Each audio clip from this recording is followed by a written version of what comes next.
Hi, and welcome to another episode of Hot Takes with me, the Silver Fox. And there is a by-election in the air. It's in Rutherford and Hamilton. It is, of course, Margaret Ferrier's seat.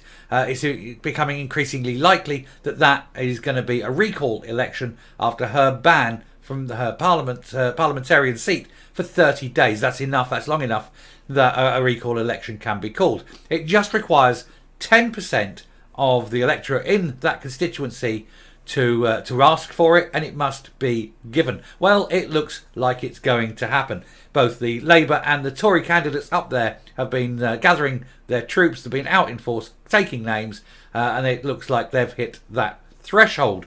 But this will be another major embarrassment and defeat for the SNP in general, and for Humza Yousaf in particular. He is the new boy, and if he loses an SNP stronghold seat, it would appear that the honeymoon is well and truly over, and in fact that divorce proceedings are already in the hands of the solicitors. Let's take a look at this article and see how bad this is going to be for the SNP, and I'll give you a spoiler. Pretty bad. Here goes. So, Margaret Ferrier by-election loss would prove the SNP's bubble has finally burst. A by-election in Rutherford and Hamilton appears increasingly likely and could not come at a worse time for an already desperate SNP. It is falling apart at the seams. It is beautiful. I said it would be a long, slow, spectacular destruction. And this by-election could also hasten the end. Certainly, it will hasten the end of Humza Yousaf, and shuffle in perhaps the new leaderette, Kate Forbes, who is, I think, increasingly likely to be the only person who can possibly save the SNP. A by-election could be triggered as Margaret Ferrier, who broke lockdown rules during the height of the pandemic, may be suspended from the House of Commons, with Scottish Labour looking highly likely to snap the constituency up. The Standards Committee recommended that she be suspended for 30 days, meaning a by-election could be triggered. And an expert has since told the Express that such a ballot could well see the SNP suffer a heavy defeat, which would act as evidence that the days of the party's dominance in Scotland are well and truly done.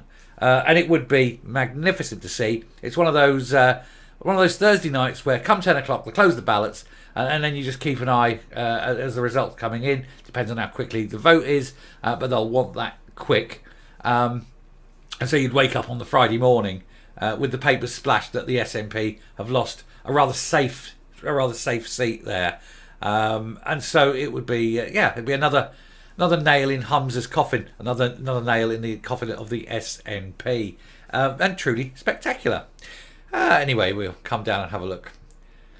Right, since securing the top job by a small margin, Humza Yousaf has faced several challenges, not least the bruising leadership election, which tore a rift in the SNP, and the party being investigated for its finances. James Mitchell, Professor of Public Policy at the University of Edinburgh for the past 3 decades, said that a by-election will only add to the SNP's strife, as the party has been, in Scottish Labour leader Anna Sawal's words, mired in scandal. In fact, it's just not the scandal, it's everything. It's got obviously the ongoing scandal, the shades of corruption, of criminality, of wrongdoing. It's got the funding crisis it's looking at. It's got its auditors problem. It's going to lose the money from Westminster. It's got falling membership numbers. It's got infighting in its own party. It's got factional divisions in its own party. He's pushing ahead with a court case with no chance of winning that's going to cost a fortune. That'll be another one. And that is just the least of their problems. There are so many more. It is unending in its awfulness how anyone can stand through this period and still be leader. 3 weeks of sheer hell. Has he not given up? Because honestly, it isn't even close to ending. Anyway, Professor Mitchell, who specialises in Scottish and UK party politics, told the Express a by-election in an SNP-held seat, especially one highly likely to fall to Labour, could not come at a worse time for the SNP. A victory for Labour would provide it with momentum and add to Mr Yousaf's problems. A heavy defeat is quite possible, and the result would be interpreted as further evidence that the SNP's bubble has truly burst. And there's Margaret Ferrier, a woman who broke the rules that she assigned. She's one of the elite. The rules don't apply to her. Look at her sort of ignoring them because she's special. She's an MP. Well, my darling, you are not special. You are subject to the law. You are being, you are being suspended for 30 days. Miss Ferrier won Rutherglen and Hamilton West as an SNP candidate at the last general election in 2019, winning 44.2% of the vote. Scottish Labour was not far behind, taking 34.5%. After the allegations of her breaking lockdown rules for travelling, despite having COVID-19 herself, they came to light, for which she was convicted and handed 270 hours of community service. It would have been better if she'd have been given 30 days in jail, or better still, 60 days in jail. She'd have had to have done 30, which meant it would have been an automatic by-election.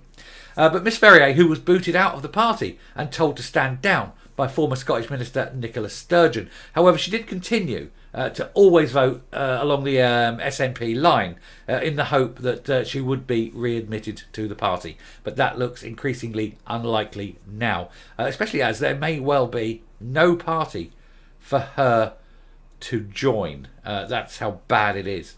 Mr Yousaf also called for her to step down from day one, saying that the SNP is looking forward to fighting that by-election and our strong track record, but added they would not be taking anything for granted. First of all, you are no way at all looking forward to fighting that election. That is more bullshit. You are running scared. You are crapping yourself at the thought of that by-election because you know you're likely to lose by a large margin.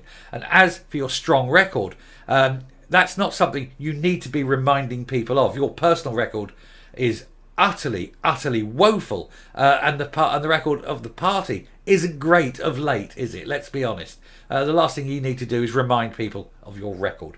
Professor Mitchell pointed out, however, that although the SNP leadership has sought to distance itself from Miss Ferrier, the party's MP on the Common Standard Committee voted for her to be suspended for only 9 days, a period which have avoided a recall vote in the constituency and so avoiding a by-election.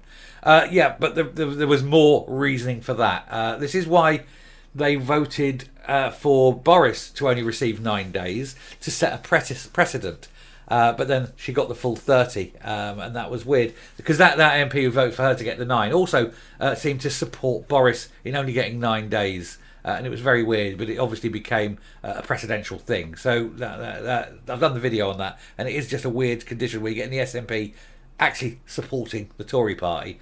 Anyway, he added, while the SNP claim they want her to resign, its MP, who was in a position to take the necessary votes, voted against the measure. Just last week, the Scottish Labour leader headed to the constituency and spoke with potentially soon-to-be voters. Mr Sawa described the SNP as being known for its lack of transparency and said the party is mired in scandal, mired in division, talking to themselves about themselves and focusing on their own priorities, not the people's priorities. At the moment, everything in the SNP is about the SNP. Nothing in the SNP is about Scotland. He said Labour would be throwing everything at winning the by-election, with local campaigners and MSPs already leafleting and rallying support in the constituency. And I think they will win it. And I think that this by-election, when it happens, is going to be a wonderful night. Like I say, it's going to be a wonderful night.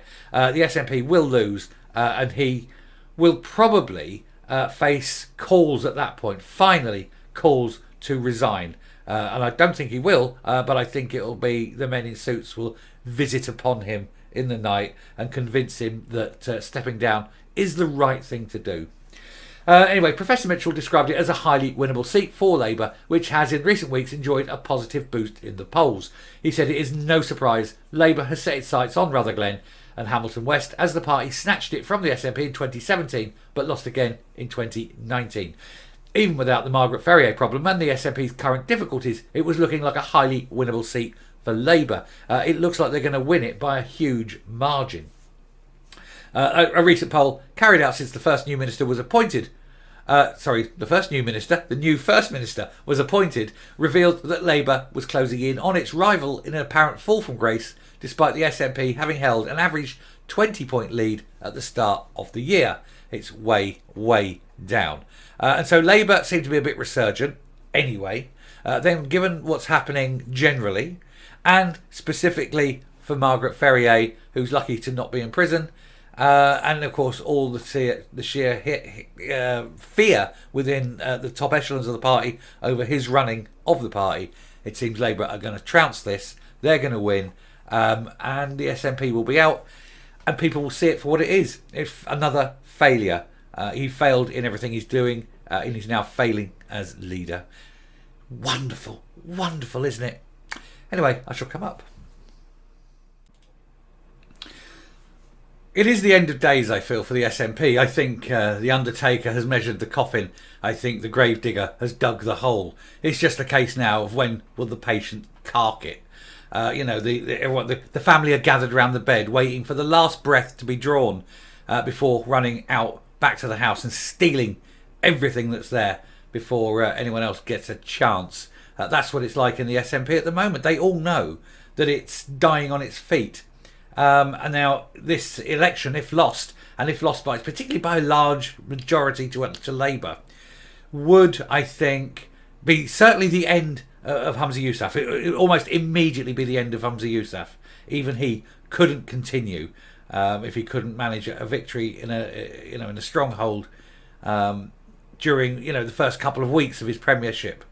But not only would it be for him, but it would also show the people that the SNP is no longer a force, is no longer representative of the people. And I think that would give an impetus to Labour voters up and down the length of Scotland. People who may have just I vote Labour, I can't be asked to get out. I think it would encourage a few to get out off their backsides. It's a rainy Thursday night. You've got to go and have a vote. Well, go and have a vote. I think that's possible. I think SNP members will feel disheartened. Even more will leave the party, probably shifting over to Alex Salmond, who's yet to win a seat. But I think that given enough talent going, it wouldn't take much, I think, for a few SNP MSPs to shift over to Alex Salmond. The way it's going, it's so divisional. And that's why I say, unless Kate Forbes takes over, basically tomorrow morning, the SNP is completely and utterly finished as a party for good. It's a shame, isn't it? It's a shame.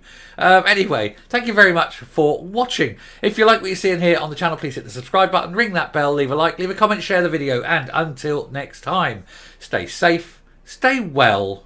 Make sure you do go out and vote if you live in Rutherglen and Hamilton West, and goodbye.